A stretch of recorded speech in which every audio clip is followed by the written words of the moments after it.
Welcome back to the broadcast. This is Inside Politics. Let's now preview that senatorial by-election coming up this coming week in the county of Machakos. The people of Machakos will be going to the polls on the 18th to elect their next senator. But that has been seen to not just be about the senatorial contest, but also about national politics. The Wiper candidate will be coming face-to-face with several other candidates, including the UDA candidate and as well as the Maendeleo Chap-Chap candidate. Let me come to you, Kipchumba. Are we going to be seeing another litmus test here, pitting national political interests rather than the local politics? To some extent, yes, Ben. To some extent, no, for a simple reason. When you look at that coalition that called the sacred, or the ODM refers to it as the Serela coalition, that is their bedrock support because it is a coalition of 4 individuals: Wetangula, Musalia Mudavadi, Gideon Moi, and Wiper, yes, the party leader. But the question is, with the 2 wins in Kabuchai and Matungu, which are not wins per se, they reclaim the seats they had initially, the same to this being Ukambani region, this would be the bedrock of Kalonzo Musyoka. Why he's struggling to get the seat is a discussion that we need to ask ourselves about our politics. And going to the future, this is a battle between, is a Mudhama Kalonzo Musyoka battle. How it will pan out, we give it the remaining, I think, 5 or 6 days because it's on the 18th. But my hunch has it that if today Wiper was to win in Machakos, it doesn't increase the persona of Kalonzo Musyoka because he is not winning in Kisii or in Kericho or in Garissa. This is just a win. It's like you getting endorsement from your own son. There is nothing much you could have done anyway. But at the end of the day, the coalition, the sacred coalition or whatever they call themselves, will want to use that as a boosting ground to go into the future. But also it is an opportunity for UDA to market itself as a brand, as a new kid in the block within the Ukambani region. And also it offers Mutua, the outgoing governor, a chance to bargain in the next table that, look here, I can bring something. When we went head-on with Kalonzo Musyoka, I got a muscle or something little in the whole battle. I think the national politics will not be so much. It will be a homeboys derby between Mutua, Mudhama, and Kalonzo Musyoka. And then also there is something else that this thing will mean to, it will mean a lot to Mudhama's political future. Right. Ask yourself this: if today, for example, Mudhama wins with the UDA candidate Ngengele, it will say that Mudhama is coming to UDA as the chairman with something bigger on the table. He has numbers. But if he loses, it will diminish his role. He will remain the chairman, yes, right, but it is a sort of referendum on the person of Mudhama. Tell me this, and it's not Ngengele, it's Ngengele. So if Mudhama, if the UDA candidates loses, because the ground is telling us that the 2 of them are the front runners, the Wiper and the UDA candidates. If Wiper wins, if UDA loses another by-election, would that be necessarily a bad thing? No, not really a bad thing, because where UDA is currently, and having been gobbled up 3 months ago, yes, it is more about branding the party, selling the party. Because at the end of the day, Ben, if you ask yourself, do the person in Yata, in Masinga constituency, really know the ideology of what UDA stands for? This is the time they are interacting with it for the first time. Right. They have been around with the umbrella for like 15 years now. Yes. They know what it means. They have been around with the chap-chap, whatever it stands for. But for UDA, this is an opportunity for them to brand the party, sell the party, get the views from the ground or the responses, right, what people think about the wheelbarrow party, what do they think about the yellow colors. But at the end of the day, it is a homeboy derby between Mutua, Kalonzo, and Mudhama. And I think it also diminishes the face of Kalonzo Musyoka in one aspect. He has been reduced to fighting tribal fights. Instead of having been a politician 42 years or 40 years, he needs to be sitting on the national table. If it were Raila Odinga, he would not have gone there. Look at what Raila does in some of these things in his own backyard. He doesn't go there. If he loses, it doesn't attract to his name. It is ODM that has lost, not Raila Odinga. So I think Kalonzo Musyoka and the people strategizing behind him are doing him not a good favor to his brand as a politician. Dismas, what do you think? We saw Musalia Mudavadi going to campaign for Matungu and Wetangula going to campaign for Ford Kenya. Is Kipchumba being honest? You know, when you look at the scoreboard, and if you engage in motivated reasoning, you'll come to very many conclusions. What we saw happening in Matungu, Kabuchai, and what is going to happen in Machakos, this is national politics being played at the constituency or at the county levels. When people in Matungu and Kabuchai, when Musalia Mudavadi and Wetangula were campaigning, they told the voters that it's not about Nabulindo and the Kalasinga gentleman, that it's about us, give us power to go to the national level and play hardball politics. And it seems to me that the voters agreed with that messaging. And it's also important to note that while initially those were ANC and Ford Kenya seats, but there was a lot of investments. For instance, we need to ask ourselves, how much did the UDA invest in the two constituencies to try and capture those seats? How many trips has the Deputy President made to Western Kenya to try and, you know, get the place in his matrix? Because, you know, for a long time, we've been told that the Deputy President has made inroads in Western Province. So there was a valid expectation that if he has made inroads and he has invested, he would have retained those two seats. And then again, we must run away from this fallacy that UDA is 3 months old. That's a fallacy of generalization and a fallacy of logic, because we know for a fact that in Kenya we don't have political parties. We have special purpose vehicles, and they're driven by powerful political persons behind it. So UDA would be nothing without the tactic support of the Deputy President. So for us to imagine that the race is going to be Muthama versus Kalonzo Musyoka, that again is stretching logic too far. And then the third issue, we know that politics in Kenya is anchored on tribalism.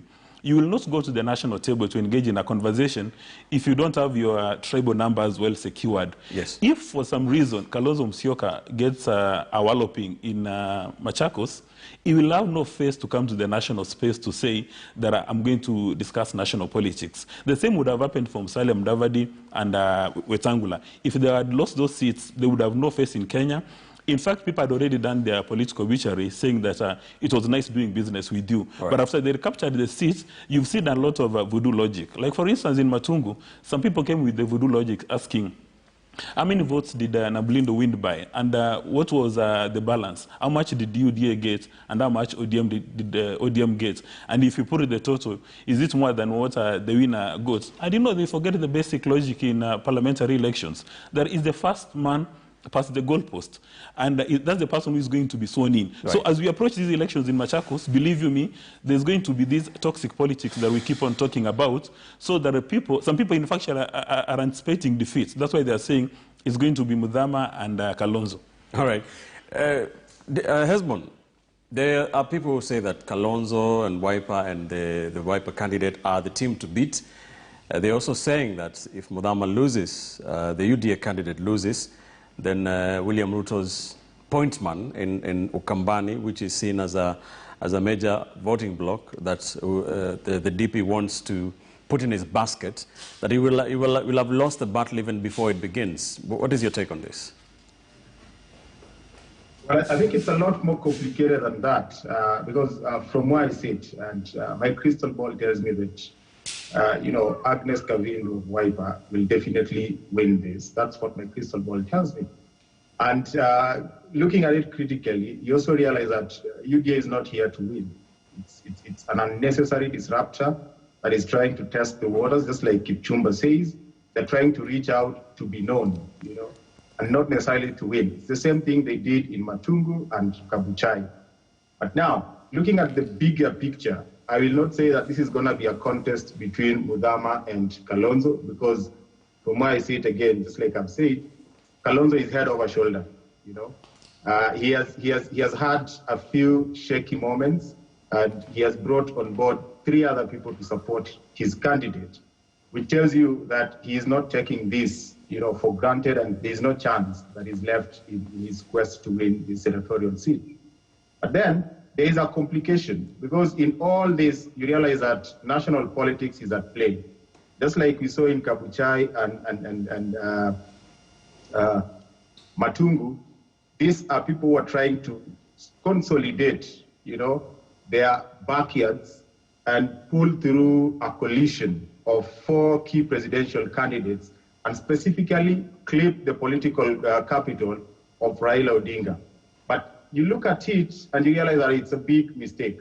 It's just a big mistake like what they did in Kabuchai and Matungu.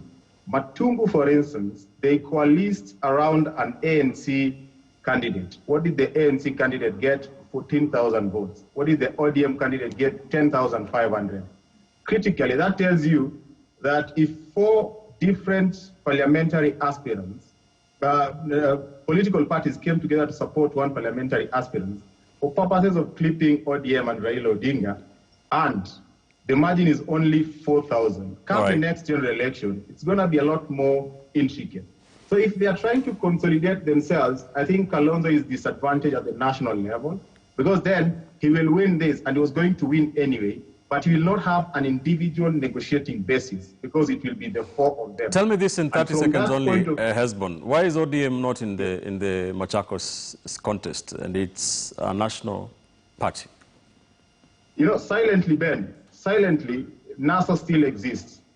So there is no reason why ODM would want to antagonize a political ally from within. I mean, it would be an unnecessary disruption. But it happened in Matungu. Matungu, there was an ANC candidate and there was an ODM candidate. But Matungu, Ben, look at it this way. In the last general election, yes, ODM participated in the Matungu parliamentary election. Good point. The Kakamega County in itself is an ODM zone. So they had more reasons to contest in Matungu. And if you look at what they got, it tells you that if Ford Kenya had a candidate, yes, Wiper had a candidate, Kanu had a candidate, ODM would have won. All right. Let's go to Mark Bichache. Mark Bichache, for your thoughts on this. Ben, in as much as we are trying to say this is not a national game that is being played, it is a national game.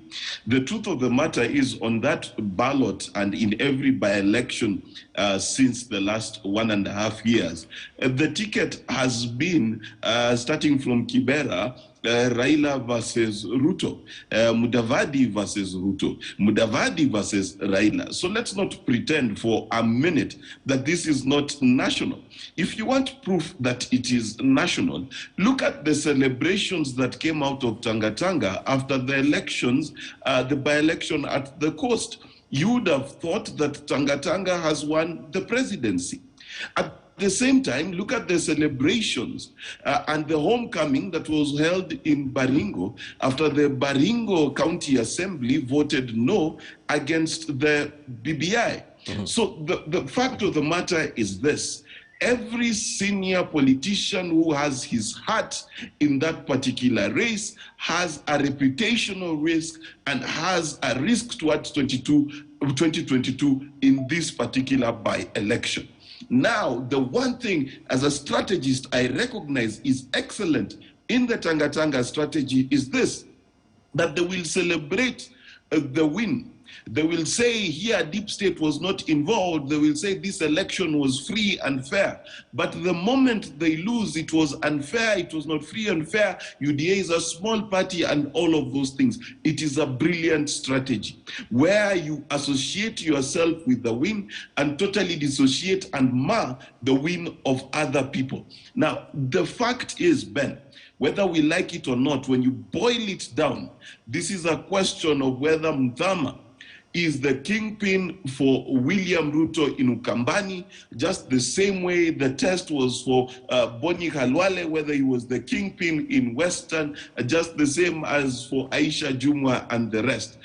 William Ruto's plan was to use these by-elections as a stepping stone towards his presidency. So make no mistake, Raila Odinga's ODM is licking its wounds because of not winning in any of the by-elections. It is painful, and it does hold a stain towards the political leader who is Raila Odinga. All right. Never, All right. don't even forget that even the loss at the coast was held to Raila Odinga. We really so have in to the move on. climax of this all, this is a national contest. Thank you, Mark. 30 seconds. There is something we need to correct. When we are saying, as much as we agree, maybe that we can extrapolate the by-elections to the national level. Look at the votes Raila Odinga has been garnering in Kakamega, for example. He's been losing members of parliament, but he has maintained a steady grip in his votes he got in Kakamega County, for example. In Kakamega County, Jubilee ate into the share of ODM in members of parliament, but it did not do the same in the number of votes. So when we come and say that the by-elections are a stepping stone, no, they are just being used. It is a marination. It is what you do. It is what you do before you leave a bar. You are marinating each other. We'll be keeping an eye on the Machakos senatorial contest. We'll be giving you the details, even with the ban of political rallies and all that. Our team will be going there to tell us what will be going on in that contest on Thursday. Now, to a story we've been following since early this past week, whereabouts of Tanzanian President John Pombe Magufuli, as well as his health status, continue to be a mystery. Magufuli has not been seen in public over the last couple of weeks, prompting speculation about his health status. KTN News senior political reporter Duncan Haemba has the very latest for us. Anxiety and speculation continues to grip Tanzania as the country's leader, President Dr. John Pombe Magufuli, whereabouts and well-being remain a mystery. On Friday, Tanzania's Premier Kassim Majaliwa told the media that the president was healthy and continuing with his duties as usual. However, he failed to explain why the head of state had not been seen in public since February 23rd, even as speculation continues that the second-term president contracted COVID-19 and was seeking treatment outside the country. Kenya and India, the countries that have been mentioned to have been where he sought treatment. Mbeya District Commissioner Albert Chalamila has also dismissed reports that Magufuli is unwell. Hao wanaozungumza wao ndio kwenye matibabu, lakini Rais wa Jamhuri ya Muungano wa Tanzania yupo kutekeleza miradi ya Jamhuri ya Muungano wa Tanzania. Lakini hata sura yake nzuri. Tanzania's Vice President Samia Suluhu, who is rarely in the limelight, has also not been seen in public as questions abound on Magufuli's status. Article 37(3) of Tanzania Constitution says, where the president is absent from the United Republic or is unable to discharge the functions of his office for any other reason, the duties and functions of the president shall be discharged by one of the following in order specified. A, the vice president, or if his office is vacant, or if he is also absent or ill, then B, the prime minister. Article 37(5) says, where the office of the president becomes vacant by reason of death, resignation, loss of electoral qualifications, or inability to perform his functions due to physical infirmity, or failure to discharge the duties and functions of the office of the president, then vice president shall be sworn in and become the president for the unexpired period of the term of 5 years, and in accordance with the conditions set out in Article 40, and after consultation with the political party to which he belongs, the president shall propose the name of the person who shall be vice president, and such appointment shall be confirmed by the National Assembly by votes of not less than 50% of all members of parliament. For Tanzanians, the wait continues and questions continue lingering with a loud silence from the government. Where is President Magufuli? Duncan Haemba, KTN News. All right, so we have been following this dark cloud over Tanzania. Tension. People there are wondering where their president is. A lot of silence from the government, keeping it a very big state secret, keeping their cards quite close to their chest, leading to speculation, really, over whether the man nicknamed the bulldozer could be indisposed. or worse? Of course, we continue to keep an eye on that. The Prime Minister, Kassim Majaliwa, saying that the head of state is very much okay. Kipchumba, what comes to your mind when this happens, when a head of state, a head of government, is not seen in public for quite some time, and there's speculation that he's not feeling well. There was speculation that he was in Nairobi for treatment. Those have been rubbished by the Tanzanian government, of course. But why such secrecy over the health of and whereabouts of a man who is the head of state of a whole republic? First of all, we begin by wishing him quick recovery, if indeed he's healed or there's something happening to his health. And secondly, we must demystify and run away from this notion that when a national leader becomes sick or has a problem, it is a national secret. Why do we securitize the national health of a leader? We have a constitution in Tanzania, and a very liberal and a robust constitution, to the extent that it has institutions. It has even given an order of, if the president or the vice president is not in the country, how it should be done. It is more clear than ours in terms of that section. But what we see is the continuous problem that has befell all other African leaders. Look at what happened in Cameroon, what happened in Gambia, where a president is sick in a hotel in Paris for a whole year. He is in comatose, nobody knows what is happening. There is a lot of panic, the stock exchange market tumbles. At the end of the day, the laws of each country anticipate that a leader will die, a leader will lose an election, and it has given systems that they succeed themselves automatically. So I think we need to come to the realization and move away from the old traditional African thinking, where when the king or the chief elder was not feeling well, you couldn't say anything because you avoided dividing the warriors who are at war or in battle somewhere. I think we need to come back to a modern society where the health of any leader is part of the discourse. Whatever is happening in Tanzania, anxiety for 2 weeks, which doesn't help, by just having a word and saying that the minister or the president is not feeling well, the country will cool. Look at what Raila Odinga did. We were given those information at, I think, a daily basis, and it kept the country well. Whereas Raila Odinga is not a president, but as a former prime minister, it is in the interest of everybody to know how his health is, because these national leaders, their health do not have a ramification to them alone. It is a national security concern, and by hiding the health of a president like Magufuli, you are putting even the whole region in a conscious turmoil, because we don't know what happened next, whether the president is really, if you are saying a president is busy, a president cannot be busy outside a camera. All right. Mark, you have been in these regional, in these neighboring countries and know what happens there. Too much speculation, too little information from the Tanzanian government. What do we know? Well, let me put it to you in perspective. John Magufuli totally changed how the Tanzanian government works.